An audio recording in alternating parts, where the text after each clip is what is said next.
बिस्मिल्लाहिर्रहमानिर्रहीम। अस्सलाम वालेकुम नाज़रीन। चंद दिनों में अपना लटका हुआ पेट ठीक करें, लटकते कूल्हे, दुबली मोटी रानें, इन तमाम लटके हुए हिस्सों की चर्बी पिघलाने का बेहतरीन हैरत अंगेज टोटका। नाज़रीन, आज हम आपको लटकते हुए पेट का इलाज बताएंगे, कूल्हों और रानों की चर्बी पिघलाने का एक ज़बरदस्त और आसान टोटका बताएंगे, जिसके इस्तेमाल करने से आप बढ़ती हुई चर्बी को भी कंट्रोल कर सकते हैं, बढ़ते हुए वज़न को भी कंट्रोल कर सकते हैं और अपने इजाफी चर्बी को भी ज़ाइल कर सकते हैं। नाज़रीन, अगर आप बहुत से टोटके आजमा चुके हैं तो जिनका आपको कोई ख़ास असर वाज़े ना हुआ हो, आप इस टोटके को ज़रूर इस्तेमाल करें।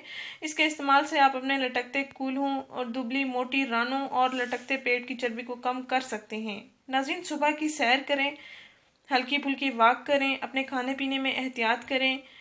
15-20 दिन तक आप हल्की फुल्की ग़िज़ाएँ खाएं और पानी का ज़्यादा से ज़्यादा इस्तेमाल करें। इंशाल्लाह आपकी फालतू चर्बी पिघल जाएगी और बढ़ती हुई चर्बी भी कंट्रोल हो जाएगी। आपका बढ़ता हुआ वज़न भी कंट्रोल हो जाएगा। आप खुद को एक हल्का इंसान समझेंगे, सब काम काज करने में भी आपको आसानी होगी। नाज़रीन, 15 दिन के अंदर अंदर पेट, कूल्हों, रानों की बढ़ती हुई चर्बी को आप कंट्रोल कर सकते हैं। ये सब आपके हाथ में है। अगर आप खुद पर थोड़ी सी तवज्जो दें, इंशाल्लाह आपको बहुत अच्छे फ़वाइद हासिल होंगे। आपको कब्ज़ जैसी बीमारियां ख़त्म हो जाएंगी, ब्लड प्रेशर की बीमारी भी आपको ख़त्म हो जाएगी, गोया मोटापे से पैदा होने वाली तमाम बीमारियां कंट्रोल हो जाएंगी। नाज़रीन, सुन्नत नबी सल्लल्लाहु अलैहि वसल्लम के मुताबिक ये टोटका तैयार किया गया है, जिसमें हर बीमारी के लिए शिफा भी मौजूद है।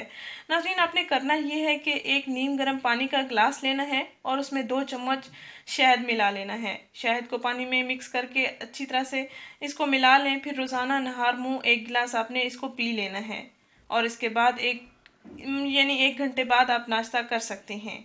नाज़रीन, इसके साथ साथ माएँ अपने बच्चों को रात को जो फीडर में दूध बना के देती हैं, उसमें चीनी की बजाय शहद का 1 चम्मच मिक्स करके दिया करें। बच्चों को हमेशा की शिफा मिल जाएगी।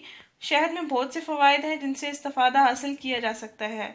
नाज़रीन, इस वीडियो को ज़रूर शेयर करें, इस चैनल को ज़रूर सब्सक्राइब करें। शुक्रिया। अल्लाह हाफ़िज़।